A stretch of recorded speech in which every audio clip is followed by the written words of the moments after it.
I'm recording this whole lecture because this lecture is when you're going to be on the cusp from being a beginner motion designer to an intermediate one. And these are the big concepts that I want you to work into your animations. So if you got questions, stop me right away, and we're going to dive right in instantly. So I'm going to do the text tool, make some text, scale it up a little bit. All right. Now, everyone look at the screen and watch what happens. Here's my text tool, and my anchor point is down here in the corner. Can you see that? When I click 3D enable right here, I'm in my switches. Here's switches and modes. Here's my modes. Get back to switches, I click there. So I 3D enable that layer. The Gizmo, the 3D Gizmo, which is the anchor point in 3D space, it's called a Gizmo. It's where I put it in 2D. But note, the pan behind tool isn't moving it anymore, okay? So when we're doing motion, the first thing we always do is set the anchor point. When you're going to be converting your layers to 3D, you better set the anchor point first as well. So I'm going to move my anchor point up to the top middle. And remember, if you hold down Command or Control, it'll snap it to a center, an edge, or a corner. So I moved it there. When I 3D enable it, that's where my Gizmo is now, okay? So you got to move the Gizmo first because the pan behind tool doesn't really move it when it's 3D. Any questions on that? So we covered the Gizmo and how it's different from the normal two-dimensional anchor. Now let's dive into the camera real fast. You can always add things to your scene by going Layer, New. This is where you get your lights and your cameras. So I went Layer, New, Camera. We were talking about focal length right here. You can click and drag. A smaller focal length is going to give you a wider shot with more distortion along the edges when you get really extreme with it. The longer your lens, the taller and more stretched out your image is going to look, and the flatter it's going to be. So if you want that depth of space, you're better doing something 35 millimeter or less. So I'm going to do 15 for this. That's going to give me a good spread out of space. This button right here is new, Enable Depth of Field. It's new to us. So I'm going to click Enable Depth of Field and add the camera in. Now with your camera, you've got two sets of options. You've got your transform, which is where your camera is and how you can animate it. And then you've got your actual camera options. Depth of field is turned on. Let's change the focus distance. Good evening, Chris. Let's change the zoom right here. All right. You'll notice as I adjust my aperture, the higher the number, the more blurry it's getting. So that's when your focus distance is going to be important based upon that. That's like your f-stop in a camera. Your smaller f-stop is a more shallow depth of field. And this is the same thing here. So the higher your aperture, the smaller the f-stop is really. Now right here, your iris shape. Fast rectangle is what it is. Like it's sloppy and it's quick. But if you go up to something higher, see how much more pretty that gets? But it's going to render more slowly. So it's really a trade-off. You know, do you want it to look good? Do you have the time for that extra render time? Then yeah, change your iris shape and you'll be good. All right, so we got the focal depth, which we talked about with our aperture. The smaller the number, the less blurry it's going to be. The higher the number, it's like a more shallow depth of field. And your focus distance is, you know, where your focus is going to be at in your scene. So I'm going to delete this text and camera and do a quick parallax scene for you all. All these layers are in Canvas if you want to mess around with them on your own, but I just quickly downloaded them for tonight. You can click and drag to your project folder or a project panel, or you can go File, Import File to bring in your art. Here's my parallax. I got it by clicking the new composition here. It's already set to the size I want. So first thing I'm going to do is I'm going to bring in my background and fit to window. Let's zoom out a little bit. There we go. Now I'm doing parallax. I'm going to put my scene at the middle because if I'm moving the camera in and out, that's looking pretty good. So I'm happy with that. But if I want something more stylized, let's try at the bottom. See how that's bringing up the ground? I don't want that. I want this zoom in motion as if it's where the eye is of the viewer. So again, that's really important. Anchor point will influence your motion, and I'm already thinking it through before I put in all my other layers. So I'm going to add another element, and I'm going to scale this down so it fits into the screen. Okay, now we are going to be doing a zoom in with parallax. So let me see, why is this popping up? Let me close that. There we go. Since this has multiple color, I'm going to do an effect called extract. I'm going to throw it on that scene. And what extract's going to do is it's going to pick values between white and black. And since the image I want is so dark, that worked pretty good. I could go even more and try and get rid of that gray shadow on the ground. See? And you're good. That was extract. It got rid of the blue, got rid of the white, it got rid of the gray because it's looking at the whitest and the darkest parts of the image. So that was my strategy. There's the original. Remember, clicking the FX right here, turn off and on your effect. All right, so that's my first image. And I'm going to bring in this broken glass. I chose all this stuff because it's a way for us, I'm going to scale it up. It's a way for us to rehash the different things we've been going over. I'm going to keep this center point for the anchor as well on all of them. Now, so we're in our switches. We're going to jump over to modes. Now, remember, quick cheat for motion design, your two most go-to blending modes. So I'm in modes. I'm changing normal. If I go screen removes black. So now I see the shattered glass. That's what screen does. Screen cuts out black. The other blending mode, multiply, cuts out white. So they do the opposite of one another. I'm going to choose screen. Okay, there we go. And another quick recap. Unmolt. You just type in unmolt, it's right here. Unmolt will cut out black and leave the white. And you go saying, well, why is that important? You can only put one blending mode on a layer. So now rather than waste that blending mode on screen, I can try something different like hard light or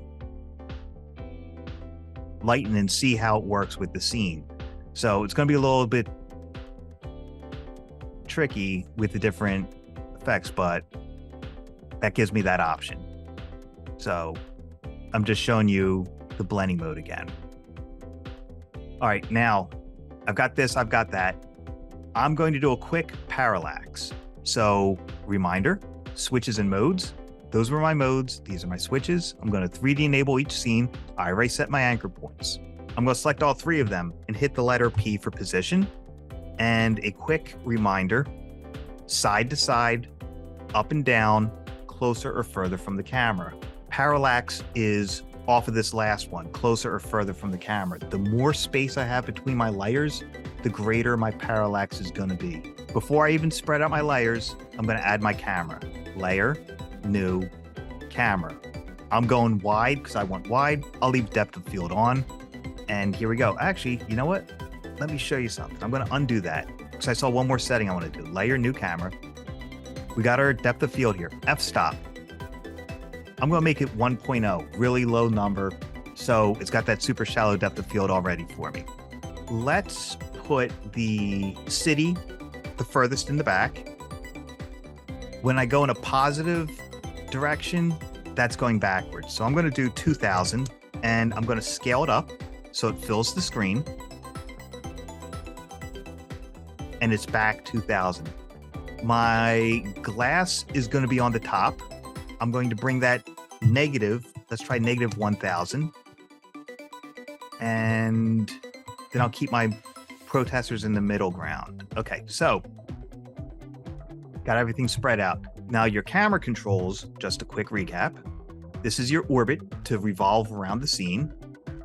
This is your pan and tilt. Pan goes side to side, tilt goes up and down. And this is your zoom in, zoom out. So I need to zoom out because I can't see that glass anymore. I'm clicking and dragging. So I'm holding down on my left mouse key and I'm clicking and dragging. Now we're cooking with gas, as we like to say in here. Everyone see where this is going? Obviously, I've got to scale up my background. So I'm hitting S for scale, and I'll scale that up a bit. My protesters are now too high up, so I'm moving my middle number, the Y. Now they're on the ground. I'm happy with that. Let me scale them up a little bit. Bring them a little bit more. Okay, good. Now let's move them back up to the ground plane where they would be. All right, I'm happy with that. All right, so parallax, as we know, I'm going to do my orbit camera. If I hold down the mouse and I click and I drag, now magically, we've got the change of space happening. That's that pan side to side and tilt up and down like such. We're going to be doing a zoom in. This is where I'm going to start. So my camera, I'm going to click. That'll be my transform. I'm just going to click all of them. Now, before I animate, I'm going to go layer, new, light. Let's throw a light in the scene just so we can cover that real quick in this recap. Yeah, sure, I'll do a spotlight. I'm going to color it red just so we can see what it does. I'm going to give it a big feather. Fall off. I usually do inverse squared clamp. And then radius, let's just make it really wide. I want it to cast shadows, so I'm going to click yes. All right, now let's take a look at what we got going on here. Let's make the light more intense. Now look what's happening. See that? Now we got something really interesting happening. The intensity is how strong the light is. Now, let's click on our protesters layer. And I'm going to go material options. Everyone see that? Geometry will extrude it, which is more 3D space, which we don't want. So my material, I'm going to put cast shadows on. So now the people will cast a shadow onto the ground. And then the glass, I'm not going to need to cast a shadow with that. Okay, let's see what happens if we move our light. See that shadow happening? I'm going to move a little further away. Now it's getting the glass. There we go. Okay. Starting to like this. Now I'm going to add one more light. Layer new, light. Let's do a parallel light. Let's make this one white just to brighten up the scene. Right, okay. Now, 0 is my mid-ground. Everyone got that? This light that I just made, the parallel light, this is at minus 666, okay? So if I put this to 0, see where it went? So now it's lightening up the city like I want it to. And I believe the city was minus 2000. So I'll put it a little bit before that number.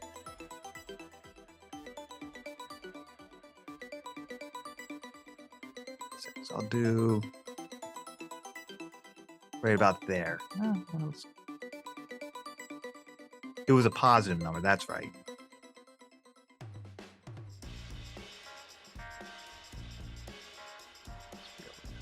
Right about here. Sure, why not? And let's make this brighter.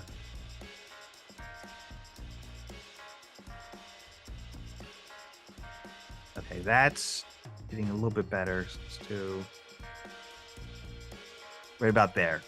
And the red shadows in the background are from the spotlight. So let me make this a little weaker. Get some of that back. All right, that's looking a little bit better. So now I'm just going to animate my camera. So I'm going to hit U. There's the keyframes I clicked on all the stopwatches. Go forward a little bit. And let's try. There we go. Position. Now, here's where I want to get tricky. Oops.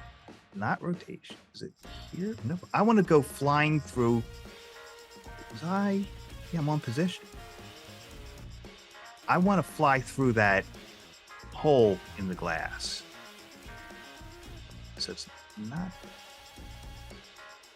It's rotated a little bit. And then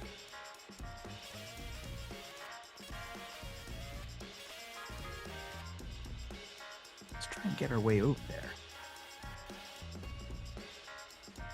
You know what? Hold on a second. Let's do it this way. Let's use the tools.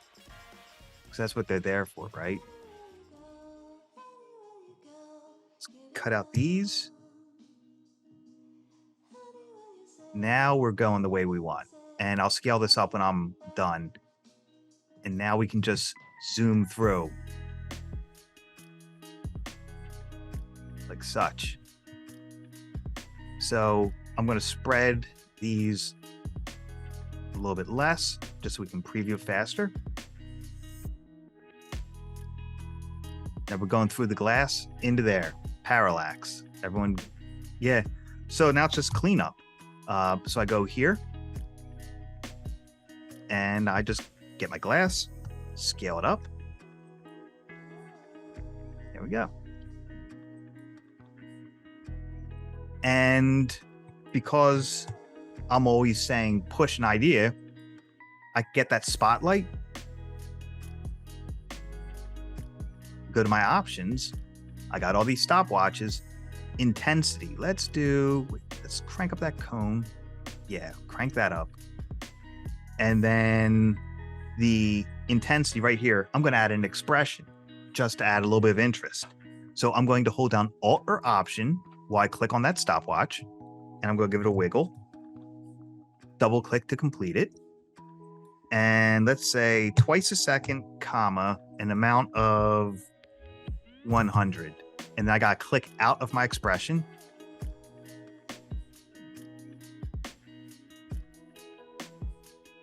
There we can see the light flickering. Add a little bit of life to the scene. See that? So let's try an amount of 300. See if that gets... Now we've got it going. See that? Okay, I'm liking it. So let's preview it. And all that's with still images, a little bit of blending modes, 2.5D space with parallax, moving the camera. Flickering the light will give it a little bit of extra life. And the shattered glass is like leading lines. They're taking the viewer's eye to that hole in the screen. So I figured, why not have the camera fly through that, make use of it. That also adds an extra element of space. But nobody called me out on this. Let me stop right here. Okay, you ready? There's one more thing we forgot because, you know, we're always about pushing it. Here's our camera. We're gonna go to our camera options. Here's our aperture. Let's try a bigger number.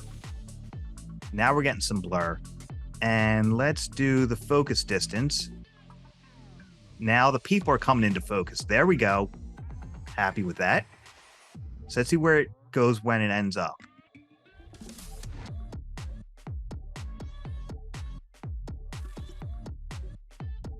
Let's find a good focal point.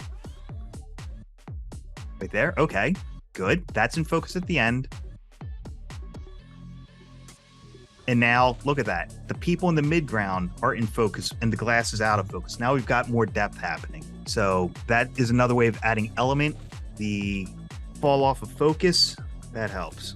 I've had several students do parallax and mess around with the different lights, see what they do. I always encourage when you're testing out something, go big, like make huge changes so you can see what it does, then dial it down and get the more subtle look you want. And you saw how I had to go into my people and 3D enable that to like cast shadows. And then the light, I clicked cast shadows, turn that on. So yeah, that was just tying what we did the first 3 weeks. Well, actually 4 weeks. We tied in 2.5D, parallax, blending modes, and expressions. You see how building up little by little, you go from that beginner to the intermediate stage. Here we go. See that? And the light flickering at the end with that expression gives it that extra little bit of life. I could puppet pin these people and have them animated. I could make their banners waving. I could give little up and down to the sticks. And even though I've got motion, the parallax will still work because that layer is spread out in 3D. You understand? So you can have things moving, you can do all this stuff and still apply parallax. So, all right, cool. Thanks for that little build upon lesson because I gave you a preview of Parallax, but now you see, oh, I can have color lights, I can have shadows, I can do this and that, I could do blending modes, I could put in motion, and it all comes together. All right, I'm gonna take a quick water break. Again, like I said, tonight is going from the cusp of beginner to intermediate motion design, all right? So I'm gonna call this sequence trim paths, and I'm gonna change my duration to 10 seconds. I'm gonna do, pick a letter from the alphabet that you like. Z, all right. There's the letter Z. Go make it nice and big for everyone to see. And no, not the letter C. All right. Can everyone see okay? All right. I'm going to hit save. Remember, Adobe is garbage. Save frequently. Now, watch what's going to happen here. I've got my layer selected. If I right-click, so if you got a right-click mouse, you use the right-click. Otherwise, hold down Control, click, and we're going to go create shapes from text. And there we go. We got our letter Z. It turned the eyeball icon off of the text layer. I'm going to click my shy enable and then shy enable so that layer is shied, and I've just got my outlines. Remember, I do not want to see you putting trim paths on a fill. It looks bad. People won't hire you, okay? I do trim paths on the stroke, and then I animate in the fill. I'm going to turn off my fill by clicking the word fill, turning off the fill there. Now I'm going to add a solid stroke. I'm going to make this thicker so you can see what's going to happen. And then I'm going to stop. This is important. Reminder, whenever you've got a shape layer, you want your selection arrow selected, and then you can get the add feature. There's add here, or you can go to your twirl down and there's add there. Has to be a shape layer, and you have to have the selection arrow to get there. I'm going to add a trim path, and watch what's going to happen. I'm going to animate the end. The end is the last point of it. So I'm going to go from 0 to 100.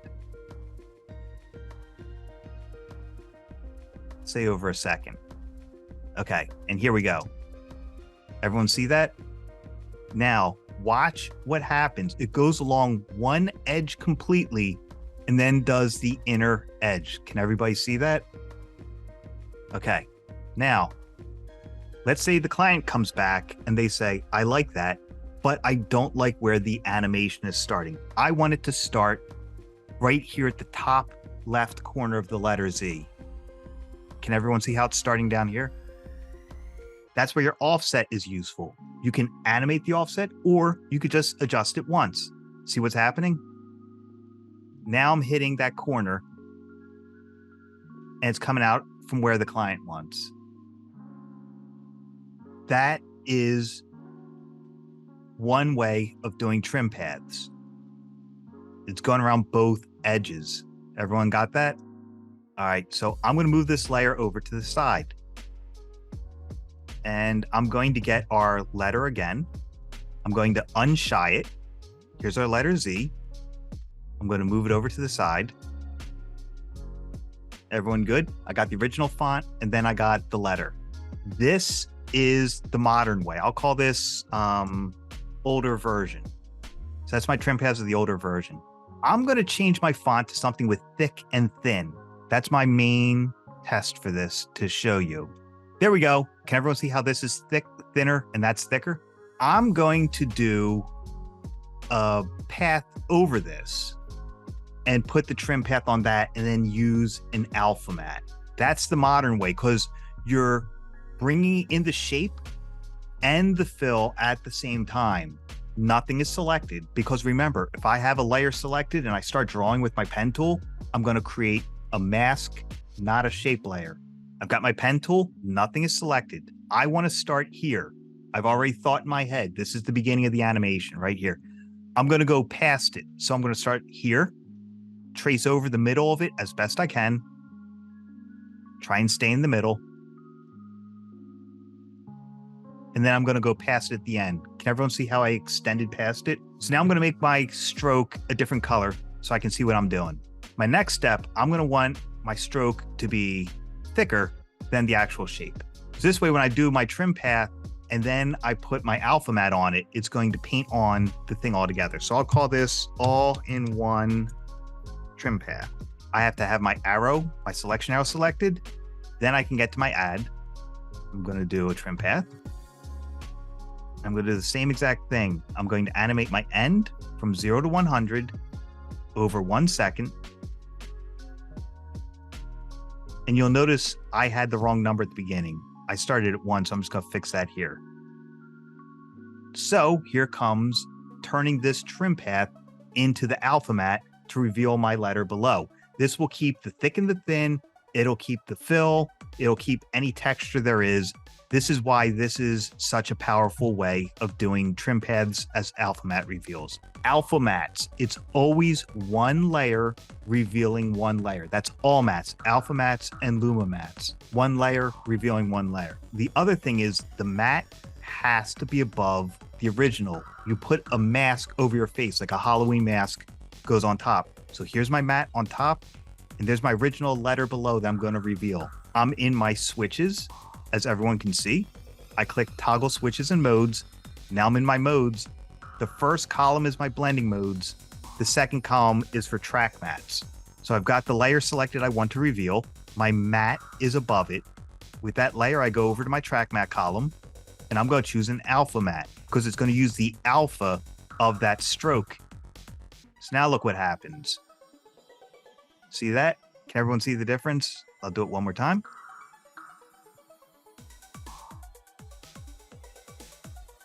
See how the one on the right is more modern looking? There's still a time and a place for the one on the left. But alpha mattes, if you do this, you keep the thick and the thin. You keep any textures or images. And it's just a more modern way of bringing it in. While we're on our paths, we're going to really dive into paths tonight. Because like I said, this lecture is very important. I'm going to make a new thing. I'm going to call it, and you know what? I'm not even going to do a letter M. I'm going to draw a letter M. So I'm just going to use my pen, and I'm just going to click with straight lines, no Bezier curves, my letter M.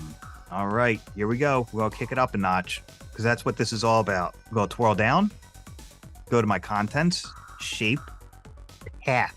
So we're deep diving into the path would be to animate it. Stroke is where we're going to be tonight. Look up at the screen and pay attention to right here. Can everyone see these end caps of the M right there? I go to my line cap and I change it to round. See what happened?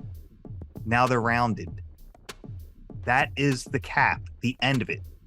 It's squared off there. It's rounded there. Let's see what projecting looks like. That's projecting. We're a little bit past it. Rounded cap. I've got rounded edges. Okay, now please look right here at these joins. Can everyone see how they're triangular and pointy? So if I change my line join from miter to rounded, now I've got rounded corners. Rounded corners, rounded caps. This is really good for animating fingers. We're going to do taper, just as I showed you earlier. You can taper the start and the end. And since this is After Effects, anything with the stopwatch can be animated over time. So that's taper. We can add dashes by clicking the plus. Now notice the dashes have rounded features as well instead of hard ones because we have that rounded look going. We could animate this offset so that they're moving over time and just watch what direction it's going so they're flowing in the right direction you want them to be going in. You could also change the number of dashes over time. So I could say from here, remember not all of your keyframes have to line up.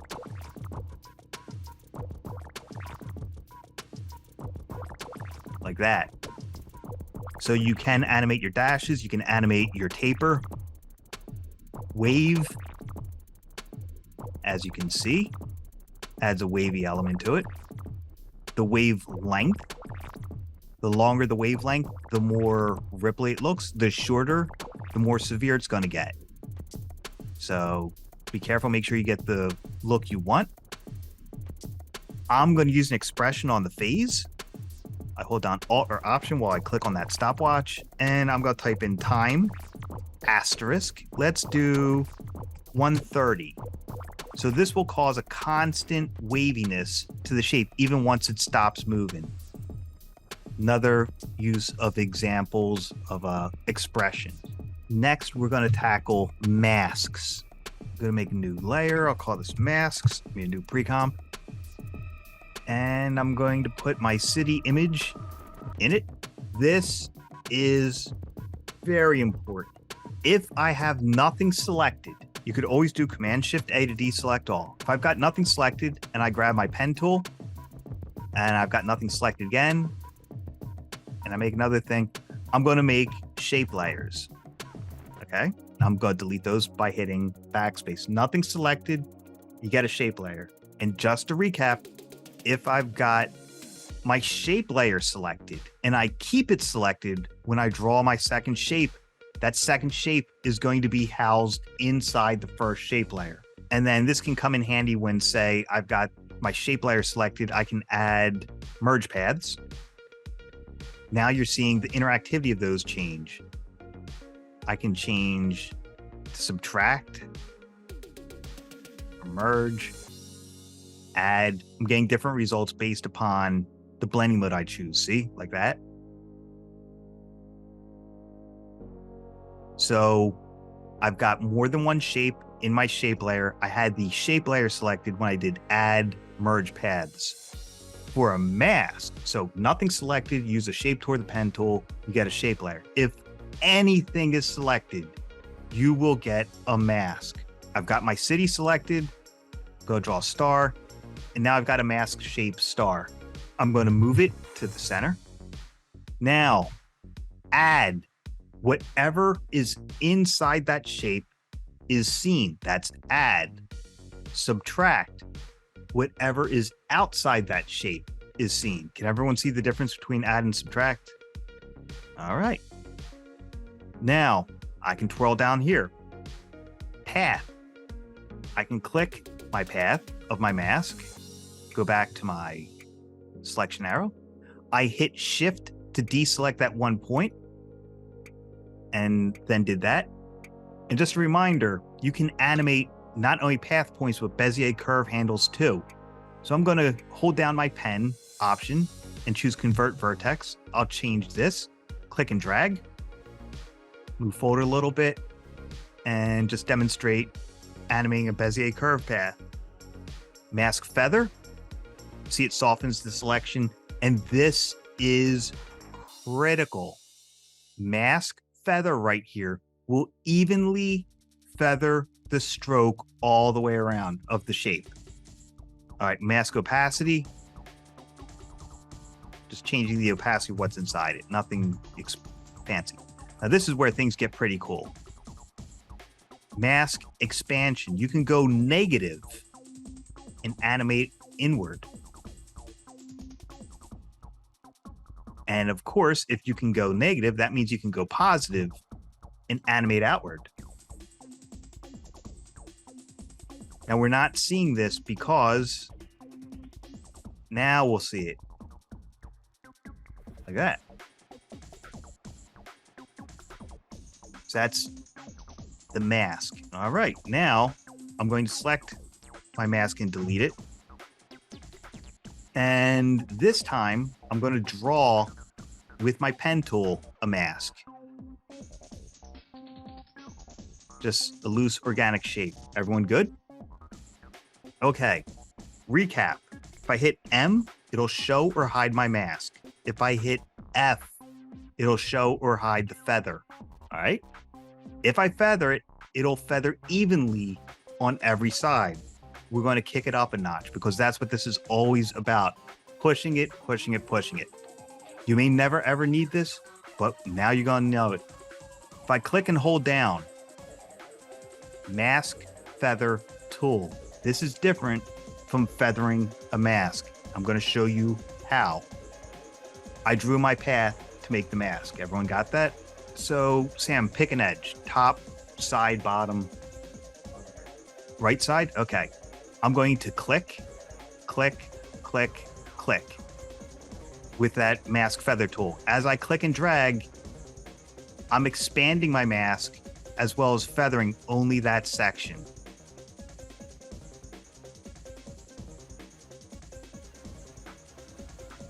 So can you see how only this one edge is feathered, and then I'll pull that in. See, that's a hard edge now. Anything past there, yeah. So that's why that's a hard edge, and here I can feather it as much as I want. And I can feather and extend across the individual points to get the look I want. This is how you can composite better, like your visual effects, like putting something in a scene that shouldn't be there. If the person's facing away from the camera, their shoulder that's further from the camera would have a softer feather to it than the one that's in the foreground. So you could say, well, I'm going to feather just that one edge. This is how you feather only one edge. And you feather each part as much as you want. The mask feather tool. Any questions on that? I'm going to delete that mask. Well, no, I'll keep it just so you have it for reference. Now we're going to get into parenting, which we've been loosely touching upon. Parenting is very important with your motion design. I'll make a shape. Give it a solid fill, no stroke. I'll keep the stroke, who cares? All right, change the color of the type. Down a little bit. All right, everyone impressed? Yeah. All right, you do this, you'll get an A in class. No, I'm just kidding. All right, yeah. Parenting not only keeps layers together, like what we do with character rigging, but it also ties motion together. So watch what happens. If I rotate this shape layer, only the shape layer is rotating. Got it? If I parent the word hello to the shape layer, we'll get a different result. You got two different ways of parenting. You could use your pick whip or the drop-down menu. I prefer you get in the habit of using the pick whip because of how we saw with expressions, you can tie parts of an expression to other things. Like we did the slider control, or having the position of the wheel determine the rotation of the wheel. So now if I rotate the shape, the text layer that's parented to it moves with it. So that's one aspect of parenting.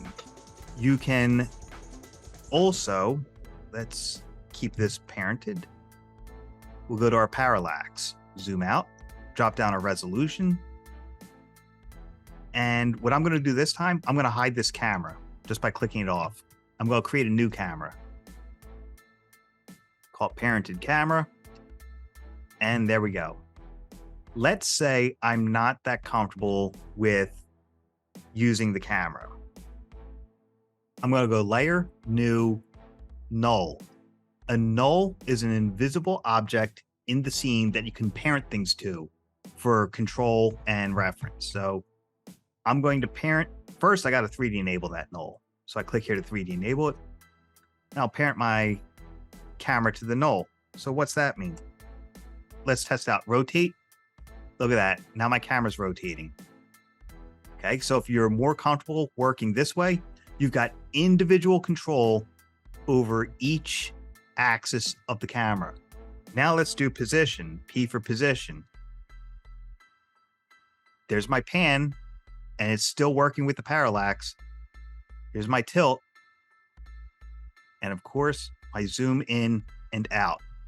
All of that will work with the null driving it. That might be easier. A lot of people have an easier time parenting the camera to the null. All I did was I just clicked on the camera, grabbed my pick whip or the drop down, and tied it directly to that null. Not even the position, the scale, just the word null. You know, just as simple as that. And that's all it takes for easier camera control.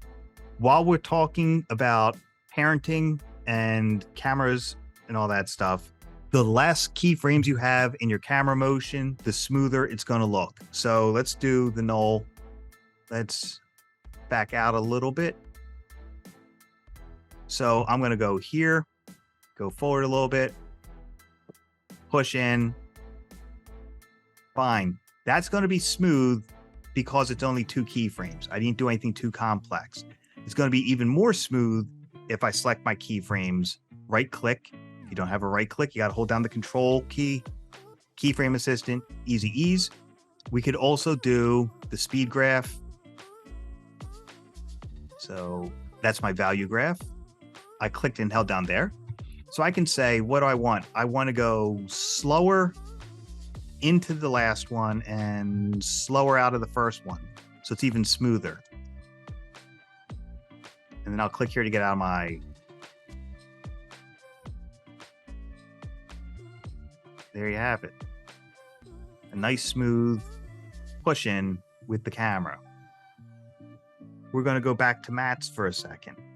You call it like something number 2. Okay, because I didn't. All right. So if you don't include the artwork, and I have the artwork, I just. Yeah, it's in that order. Yeah. So I have your artwork. All right, there we go. All right. So when we're working in here, we did a lot of pre-composing to bring things together. Now, I'm going to open up the word production. We talked about alpha mattes tonight. The matte is above here, and there's our shape. What's inside here will be visible. That's why the text magically appears that way. That was pre-composed because mattes are one layer revealing one layer. So that's one layer revealing one layer. But then we wanted to have a gradual fade off of the image. So we had to pre-compose that and then put a new matte that's the same box over it. That's a Luma matte. So we get the faded out text like such.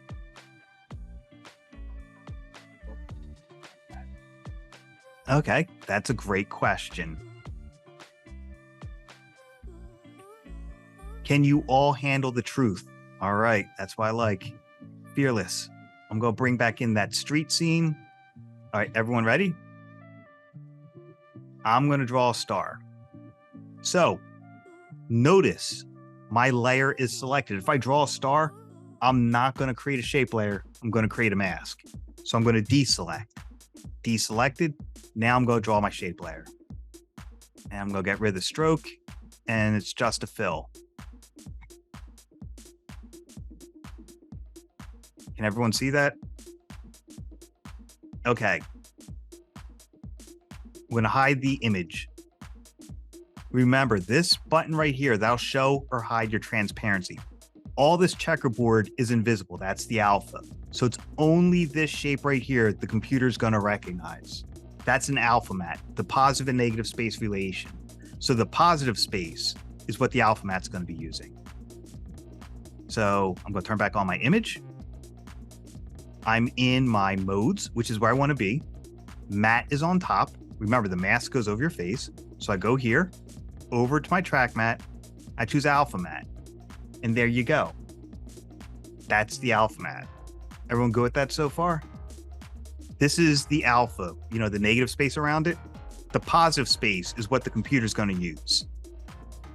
So when I have it above, because the alpha matte is always above, this is what's going to be revealed. I go over to the track matte in my modes, and I choose alpha matte. So can you see how that did that? There's the positive space. All right, go turn that off. So we're talking tonight, what's the difference between an alpha matte and a Luma matte? And before I answer that, I'm going to just make 2 more layers. I'm going to make them different colors so they're easier to see. And remember, I always just do quick, fast, easy shapes because it's more important that you learn than you watch me creating something pretty. All right. I want these 3 shapes. They could be animated, they could be whatever. I'm going to hit U so I can collapse my layers. These 3 shapes I want to use as an alpha matte. What am I going to have to do to make that work? An alpha matte is 1 layer revealing 1 layer. But it's 1 layer revealing 1 layer. And I've got 3 layers I want to make my track matte. Exactly. See, now you're all starting to think like motion designers. Pre-compose. That's the fastest way to turn multiple layers into 1 layer. I select all 3 of them, right click, or hold down Control. Pre-compose. Now I've got my matte, move all attributes. These could be animated, whatever. So now I do the same thing. They're on top. Boom. Multiple shapes, 1 track matte. The mask goes over your face. Watch this. I'm going to turn off my matte. And you said, what's the difference between an alpha matte and a Luma matte? Everyone ready for this? I'm going to go pure white, pure black. And then this one is going to be, instead of doing gradient up here, remember I showed you that new trick. Let's try it up here just to save time. We'll do it this way.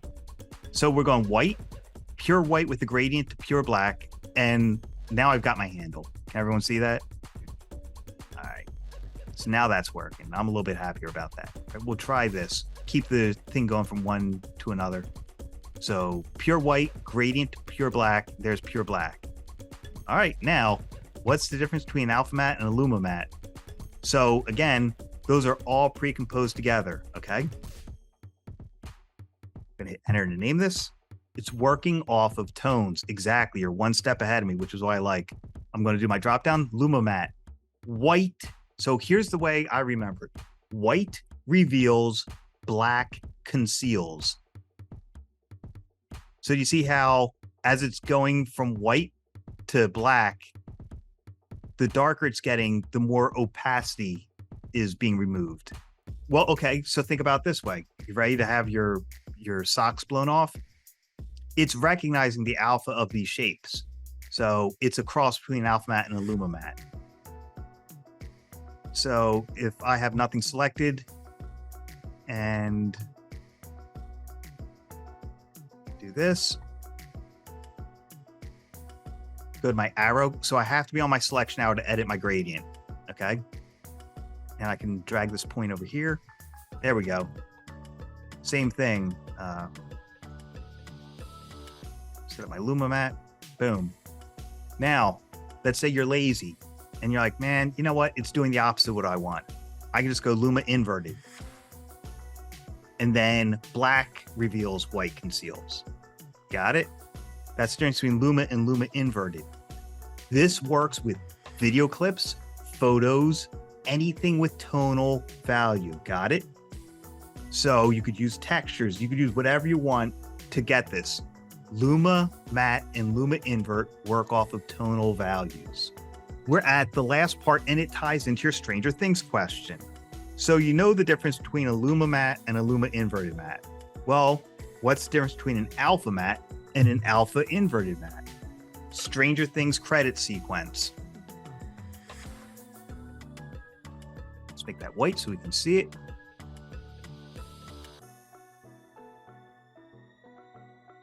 Right here. Now, if I do an alpha matte, here's what's going to happen. Got it? Everyone good? Go turn it back on so we can see it. Here is how to use an alpha inverted matte. I'm going to add a new solid. Color doesn't matter. Actually, yeah, color does matter here. Let's try, I'll try and make it blue. No, Stranger Things does black, so I'll do black. There's solid settings. That's how you change the color. We'll do black. That was dark red, I think. All right, here we go. Put it below. The shape that's going to punch through for your fly through is on top. Then your solid shape below that. And then behind it, what you're going to fly into. It can be a photo, it can be a color, it can be a video clip. On my middle layer, I'm going to choose alpha inverted. Alpha inverted is like a cookie cutter. The top layer is cutting through the middle layer, revealing the bottom layer. You need 3 layers for an alpha inverted matte.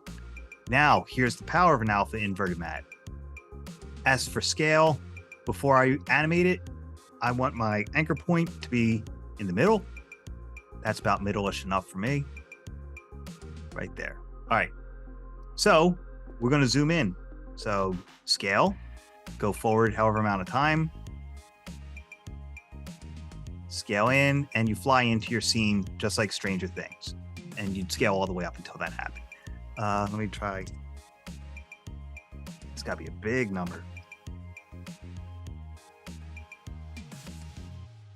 All right, there we go.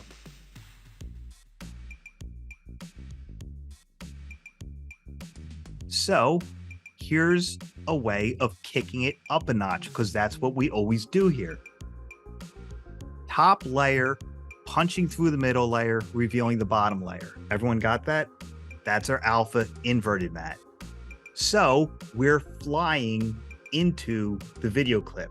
Everyone get that? So what we can do, I can scale down that image a little bit. And then as we get closer to flying through it, bring it back up to 100%. Oh, you know what? Smart man would have turned on the stopwatch first. So I'll go backwards, scale down a little bit. See the image scale up as we're flying through it? Just another thing to kick it up a notch. All right, fantastic. I'm going to show you one more thing before we go into lab time. Actually, two more things real fast. All right. Here's my word. Has everyone here had typography yet? All right, so you know kerning is the space between letters. To kern in After Effects, just click your text tool, go between the two letters you want to change, hold down the Alt key and hit the arrow keys on your keyboard to change the kerning of your letters. That's going to be really important when you're doing title animation. Get it precise. Fantastic. Last one. And then we're all done the lecture. So I've got my hello.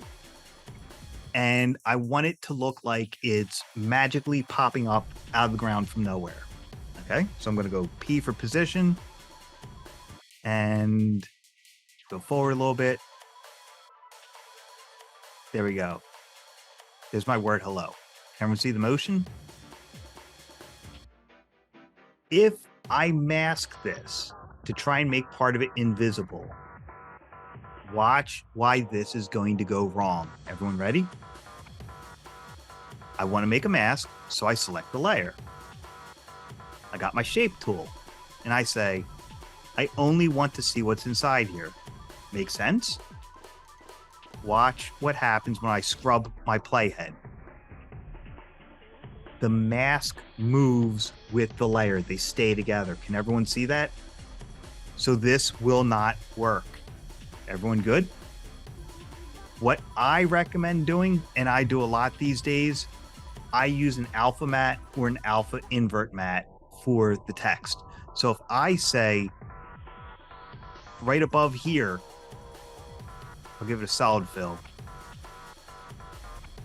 This is the area I want to see the text. So this will be my alpha matte. So I choose the layer below it, go to alpha matte. Now the text magically appears in it. Everyone got that? The other solution is to pre-compose the word hello. So I'm going to turn off my alpha matte, move it back to the beginning. If I pre-compose this, right click and pre-compose, move all attributes. Now if I put a mask on the word hello and I set it up to be subtract, it's working the same as my alpha matte. Pre-composing the layer. The keyframes are inside the pre-comp. That's why we put the mask on the pre-comp. So we're masking the pre-comp while the animation's going on inside it. Does everyone comprehend that? Why do I prefer alpha mattes over this technique? Anyone got a guess? Well, that's one way, but here's what you got to bear in mind. Clients always have changes. So if I do it with alpha mattes and no pre-composing, I can just change the text on the fly and then more quickly see my matte if it needs to be changed or not. So I'm going to undo that pre-comp. So it says hello. Well, what if the client says, hi there, buddy, and then they shrink it down a little bit? And just a reminder, here's title safe. Always make sure your text is within the title safe area. This line right here is title safe, so I'm going to have it fall just a little bit below it. That's action safe. That's title safe. So client says, hi there, buddy. Look at my matte now. I'm going to change the color of it just so that we can see it more easily. It's not wide enough, okay? So what I do when I'm working, I've got to deselect, then select it to change the anchor point. I normally put my anchor point at like a corner or an edge here. So this way, if I scale it by hitting S, and I'm just going to scale it on this way, now it's wide enough for the text to fit. So now I can make it my alpha matte. And it's a faster fix. Clients are going to be changing the text. This way, I can change the text on the fly and then see if I need to make my alpha matte bigger or smaller or reposition it. Make sense? All right, great job. I'm going to turn off my alpha matte and turn back on my matte. So the alpha matte says what's inside here is visible, okay? Now check this out. If I change it, instead of an alpha matte, and I go alpha inverted matte, and there's no third layer, here's what's going to happen. As the text goes in there, it's disappearing. So you can use this that way as well. An alpha matte, what's inside it is visible. Alpha inverted matte, what's outside of it is visible. So sometimes it's quicker to draw off one part of your shape and say, ignore that and keep everything else.